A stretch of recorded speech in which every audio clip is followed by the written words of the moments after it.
Ito ang 10 undefeated na tinalo ng mga Pinoy fighter. Number 10, Christian Gonzalez. Si Christian Gonzalez ay isa sa mga pinagmamalaki ng prospect noon ng Golden Boy promotion. Umugong ang pangalan nito noon dahil sa sunod-sunod na agresibong knockout wins.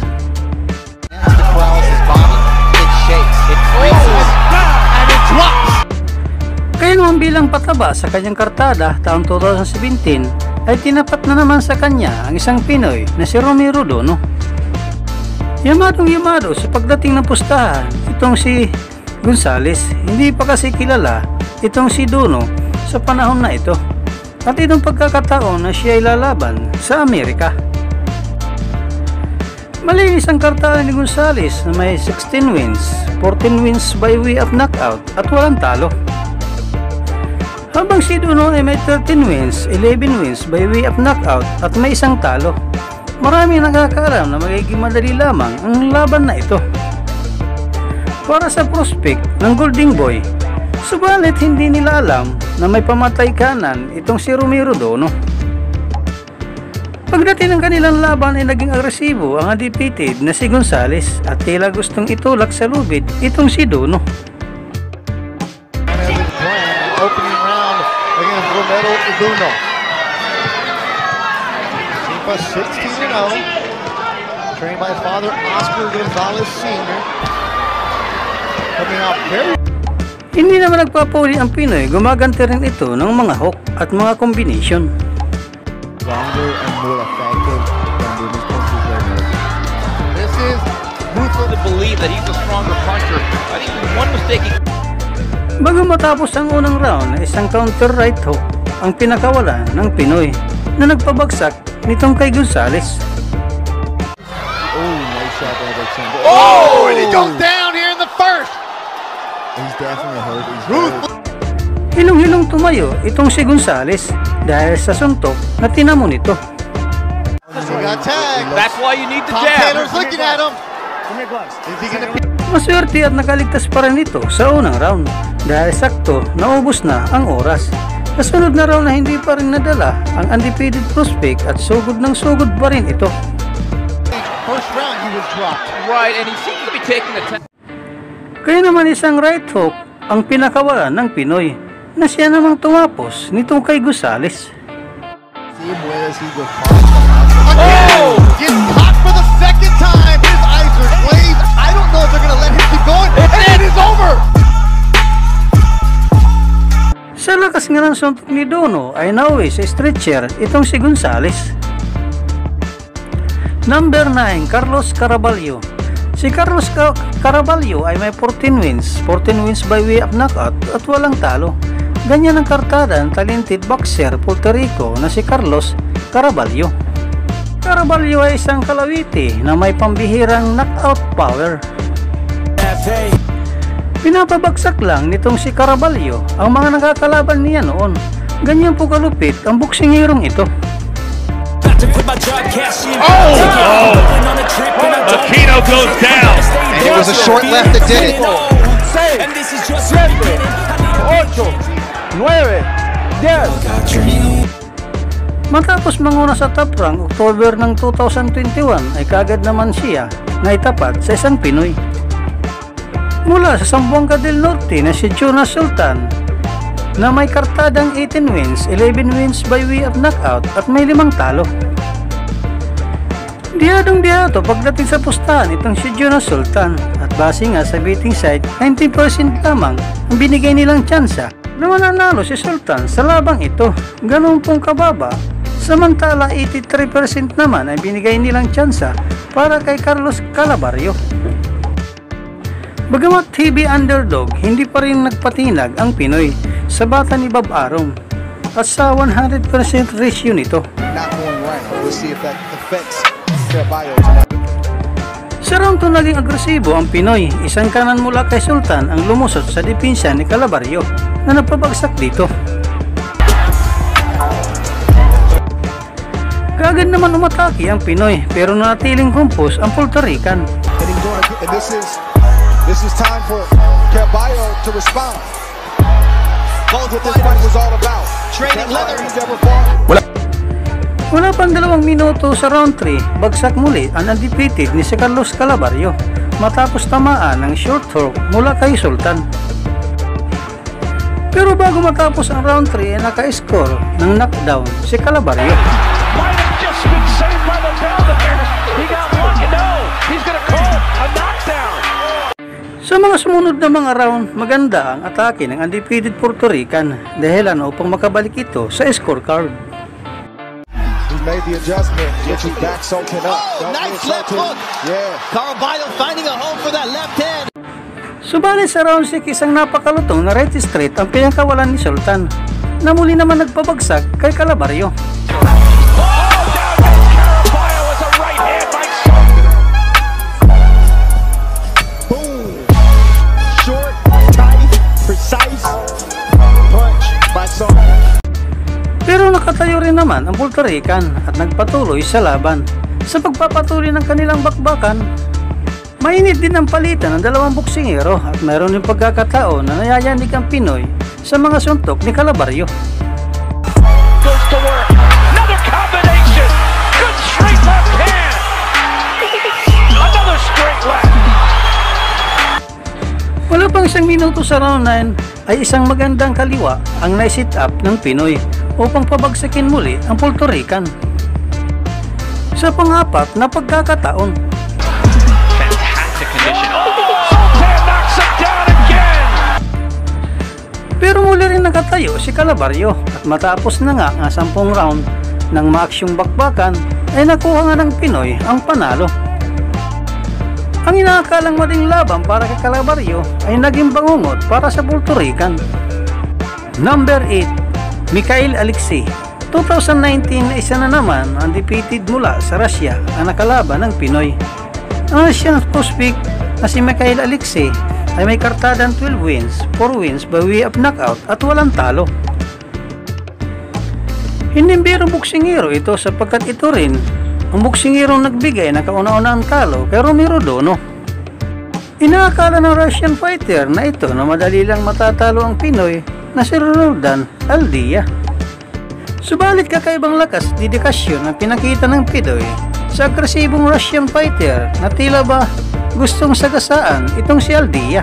Не может, потому что встречает его, сразу же встречает Альдея джебом. А когда Миша из 13 побед 7 побед нокаутом, в общем-то удар у парня есть. У Михаила Алексеева из 12 побед 4. Pero pagdating nga sa round 8 ay ginulat ng Pinoy ang mga manunood na Ruso na pabagsakin ang kanilang pambato. Tulog nga ang Ruso sa tindingan ng suntok nitong si Aldia. Чтобы они достигали цели. Он подходит без удара. Это нокдаун. Если не нокаут. Isang left uppercut mula sa Pinoy ang tuluyang tumapos nito kay Alexei. Number 7, Nordin Ubali. Naging bronze medalist na World Championship noong 2017 at naging 5 times gold medalist for his National Championship. Hindi basta-basta ang boksingero mula sa France na si Nordin Ubali. Isang southhook na mapakabilis na mga kamao.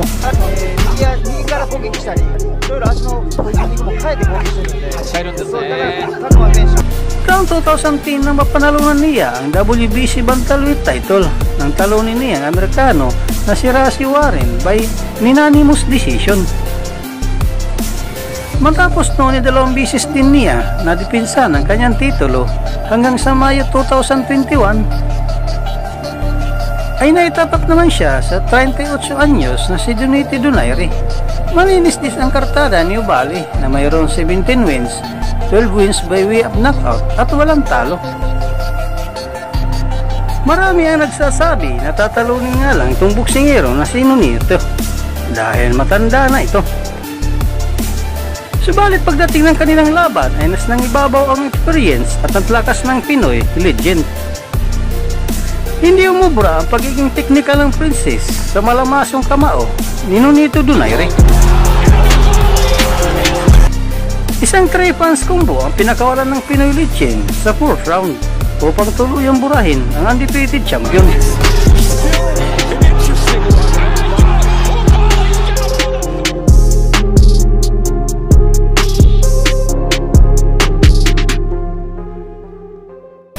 6, Omar Juarez. Si Juarez ay may 11 wins, 5 wins by way of knockout at walang talo. Ganyan ang kartada na 22 anyos na junior welterweight prospect na si Omar Juarez. Hindi basta-basta itong si Juarez, mabilis ang kamay, magandang head movement at talagang maganda kapag gumalaw ang boksingirong ito. Knockout win, perhaps that's what he was doing. Digging hard to class competition.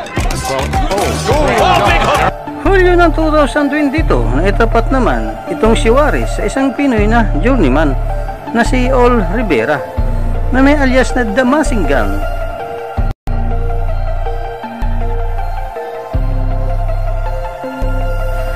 Pagdating ng kanilang laban ay nagpasiklab agad itong undefeated na si Juarez. Mabibigat at malalakas na suntok ang pinakawalan nito. Nice uppercut there off the right hand for Juarez. Nagkakasakot naman ang Pinoy sa kanyang lip hook na tumatama sa mukha ni Juarez. Sa pagpapatuloy ng kanilang bakbakan, mainit na naging palitan ng dalawang boksingero. Lumalagatok ang suntok ng Amerikano sa tuwing tumatama sa makunat na pagmumukha at katawan ng Pinoy.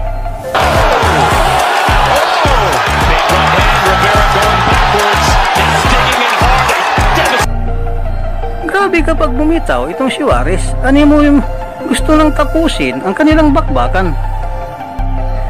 Pero ibang tibay talaga ang pinamalas ng Pinoy sa labang na ito. Sa round 9 bagsak si Juarez sa kauna-unahang pagkakataon nang salubungin ang right hook ng Pinoy. Early seconds. You saw Good, crisp, right shot. Yeah, Hindi naman gaano nasaktan ang Amerikano at patuloy lang sa laban. Sa uli ay nauwi sa scorecard ang kanilang bakbakan at nakuha nga ng Pinoy ng isang majority wins. Number 5, Maoto Gauto. Maruso ng taong 2022 ay isang undefeated prospect mula sa Argentina na nakatapat ng Pinoy. Ang bata ni Maidana na minsan binagsagan na next silver star ng Argentina na si Maoto Gauto. Nakatapat ng isang Pinoy mula sa Agusan del Sur na si Mil Fajardo. Bit-bit ni Argentinian ang malinis na record na 17 wins, 12 wins by way of knockout at walang talo. Ibang klaseng boksingero ito sapagkat fast number 8 lamang ito sa pairings the minutes flyweight. Pero na magpang-abot ang dalawang boksingero sa ibabaw ng luna ay iba na ang kinalabasan ng laban. Binugbog lang ng Pinoy ang woodrang ng Argentinian. Yeah, which could be a problem. Good upper body movement from him. He shifts another left hand, big left hand again. There he touches. Down with the glove. It was a knockdown. The referee didn't give it a second. Tiklop ang bata ni Maidana sa tinding kamao ng Pinoy. Good decision from the referee, who missed a couple of touchdowns in that. So he's walking around thinking, Number 4, Liam Wilson. Hulyo ng 2021, hinarap na naman ng Pinoy ang wala pang talong boksingero mula sa Australia na si Liam Wilson. Bit-bit ng Australiano ang kartadang 10 wins, 6 wins by way of knockout at walang talo. Ginanap ang kanilang bakbakan na mismo sa baluarte nitong si Wilson. Pero ibang klase at husay ang pinakita ng Pinoy sa laban. Makailang beses din pinabagsak ng Pinoy ang Australiano. Isang left straight mula sa Pinoy ang tuluyang tumapos ang undefeated na si Wilson.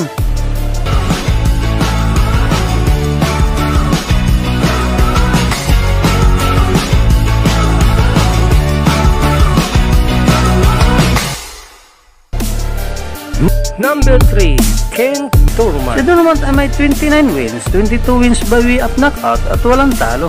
Ganyang kaganda ang kartada ang tinaguran the one time Ken Turman Jr. Ang boksingerong tumalo sa ilang bigating pangalan sa featherweight division. Kagaya nila Robert Guerrero, John Fulder at Danny Garcia. Matapos talunin si Joselito Lopez ay kaagad hinamon ng bakbakan ang tinagurian Division World Champion na si Manny Pacquiao. Kaya naman pinagbigyan siya ng pambansang kamao na noon isang full-time senator at part-time lamang sa boxing. Grabe ito si Turman. binastos nga naman itong pambansang kamao at sinabi nito na makaka-knockout na daw siya ng isang senator. At hindi lang yan mga idol, pinagtawanan pa ang braso ni Pacman na para daw braso ng T-Rex na sobrang ikli.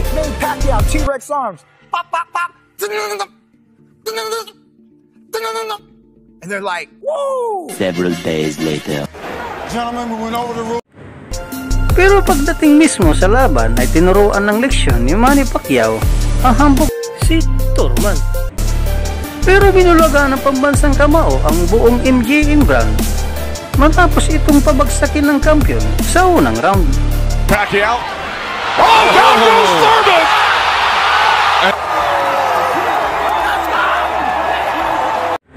Maging ang cameraman ay hindi makapaniwala sa kanyang nakita.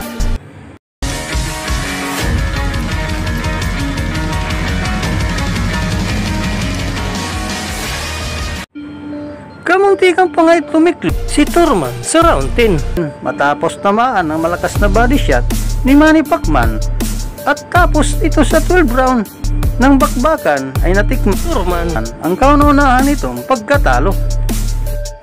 Kinain nito ang lahat na sinabi niya kay Pacman, at matapos nga ang kanilang laban ay napabilip ito sa pabansang kamao at sinabi pa nga niya na kakaiba talaga ang suntok ni Pacman. Number 2, Vic Darginian.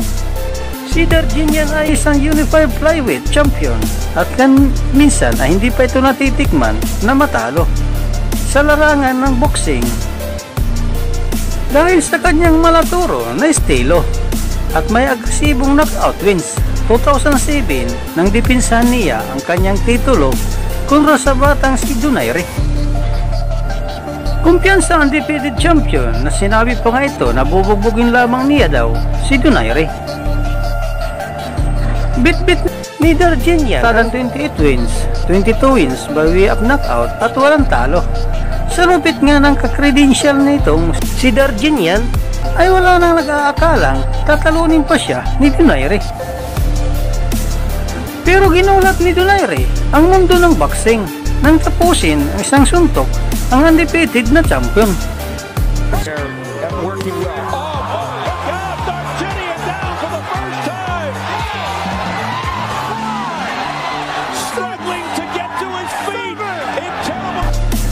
At sa lupit nga ng knockout na ito ay tinanghal bilang knockout of the year para sa taon 2007. Number 1, Doc Maikan. Si Maikan ay isang Canadian boxer na may malinis na kartada na 24 wins, 19 wins by way of knockout at wala pa rin talo. Ibang klase ng boksingero ito pagkat minsan na rin ito nagkaroon ng 13 knockout na straight sa kanyang pro career. Nagkapag-uwi na rin ito na napakarami ng titulo. Taong September 2020 nang hinamon naman niya ang angas ng Pinas na si Janriel Casimiro para sa WBO bantamweight title, pero bigo si Maikan na maagaw ang titulo kay Casimiro.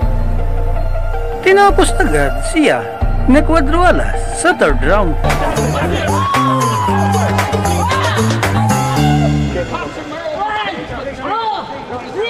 So dito na nagtatapos ang 10 undefeated fighter na tinalo ng mga Pinoy. Kayo idol, anong masasabi mo sa bidyong ito? Para sa inyong opinion, i-comment mo niyan sa ating comment section sa ibaba. At kung nagustuhan mo naman ang bidyong ito, paiwan naman ako ng like at pasubscribe na rin sa ating munting channel. Maraming salamat po sa inyong panonood. Sama kayo na rin lang, mag-ingat, God bless. Bye bye!